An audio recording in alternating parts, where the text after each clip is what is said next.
弟兄姊妹平安，今天是2022年的4月14号。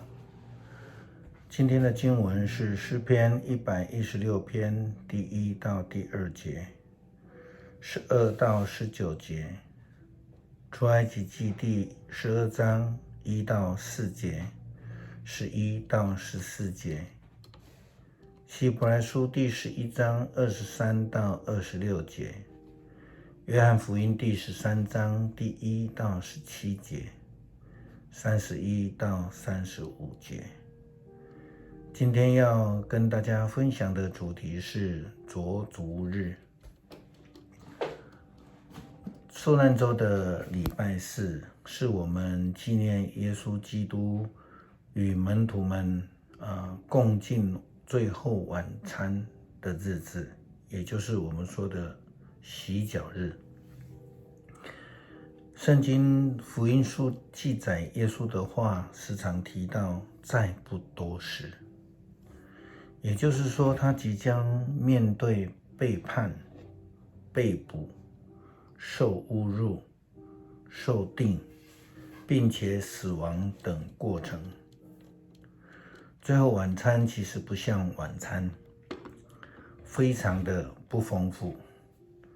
现在如果有机会去西餐厅的话，前菜都比这个丰富。但是最后晚餐的重点并不在于丰盛，而是在于它的意义。最后晚餐就如同昨天我们在分享当中提到的经文，约翰福音第13章20到21节所说的，我实实在在给你说，接纳我所差的就是接纳我，接纳我的就是接纳那差我的那一位。耶稣说的这话，心里就非常难过，他就宣布说，我郑重地告诉你们，你们当中有一个人要出卖我。在这个经文里面，我们看到的就是一个接纳跟背叛的一个分界点。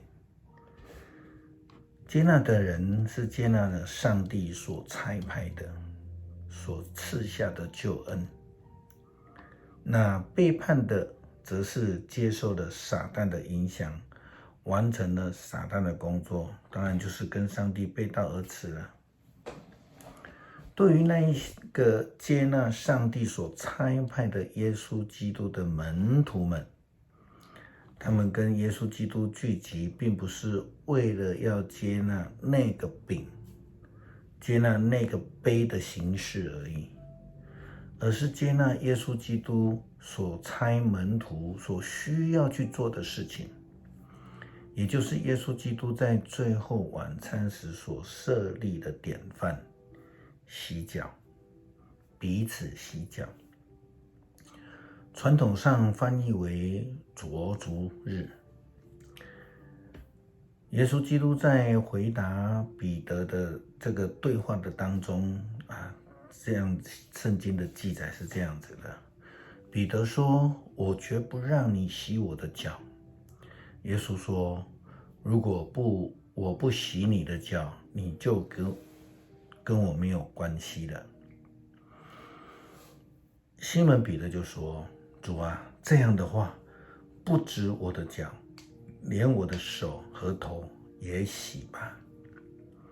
耶稣说，洗过澡的人全身都干净了，只需要洗脚。你们是干净的，但不是每一个人都干净。首先，我们先要明白一件非常重要的事情，耶稣基督不曾帮人洗礼过，但是他自己接受施洗约翰的洗礼。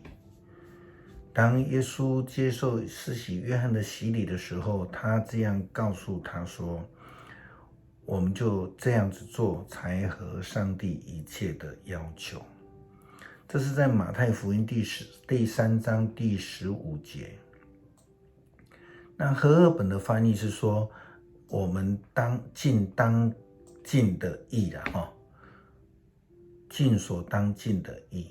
洗脚，按耶稣基督跟彼得所说的话来说呢，是因为借着洗脚就跟基督有连结了。这样的角度可以说是另外一种角度来看洗礼。第二个层面是在讲彼此服侍，是一种谦卑的生命态度。耶稣基督在为门徒洗脚的时候，他拿了一个毛巾束在腰间，那这是仆人的形象。他也告诉门徒说，我刚才替你们做的，你们明白吗？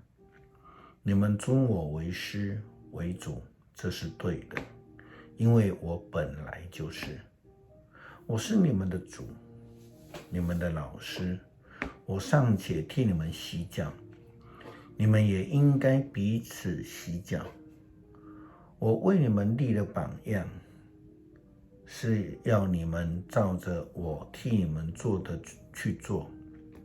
我郑重地告诉你们，奴仆不比主人大，奉差遣的也不比差遣他的人重要。第三个层面是彼此相爱，借着洗脚来表达彼此相爱的心志。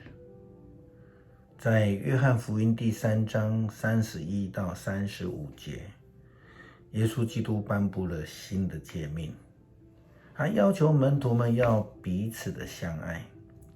他说，我给你们一条新的命令，要彼此相爱。我怎么样爱你们，你们也要怎样彼此相爱。如果你们彼此相爱，世人就会知道你们是我的门徒。这一些都是在洗脚日所设立的。最后晚餐的时候，耶稣基督所留下的教导。最后我们要思考的是，与主无关的人，到底是什么样的人与主无关？在洗脚日的时候，耶稣说，你如果不让我洗脚，就跟我无关。那在耶稣颁布新的诫命之前，发生了一件非常重要的事情，就是那个出卖耶稣的犹大，他出去了。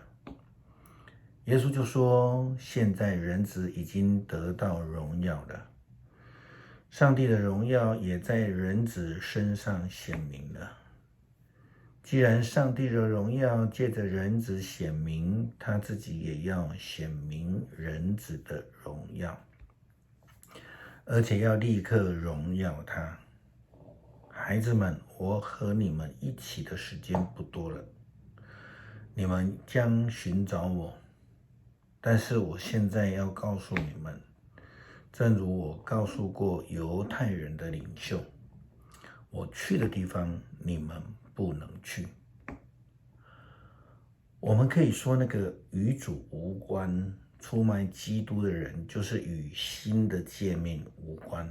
或者我们可以相反的思考，那一些不愿意接受新的诫命、不愿意实践爱人、为人洗脚的人，就与主无关了。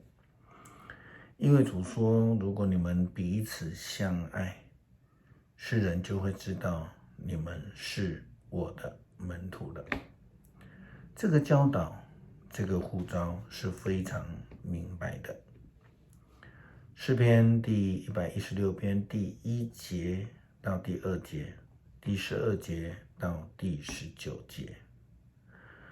我爱上主，因为他垂听我，他垂听我的祷告。我每次求告他，他都垂听我。12节，上主赐给我的一切厚恩，我要怎样报答呢？我要向上主举杯，感谢他的救恩。我要在他的子民的聚会中向他还我所许的愿。在上主的心目中，他的一个子民死去是多么可痛惜的事。上主啊，我是你的仆人，我跟我母亲一样侍奉你，你已经释放了我。上主啊，我要向你献感恩的祭，要求告你的名。我要在你子民的聚会中向你还我所许的愿。我要在你殿宇的庭院里，在耶路撒冷信守我的诺言，要赞美上主。感谢主为我们洗脚，也设立了典范，叫我们彼此洗脚，彼此服侍，设立新的诫命，教导我们要彼此相爱。也因为我们愿意彼此相爱，众人就知道我们是基督的学生，得以见证主的名。感谢奉主耶稣基督的名求，阿们。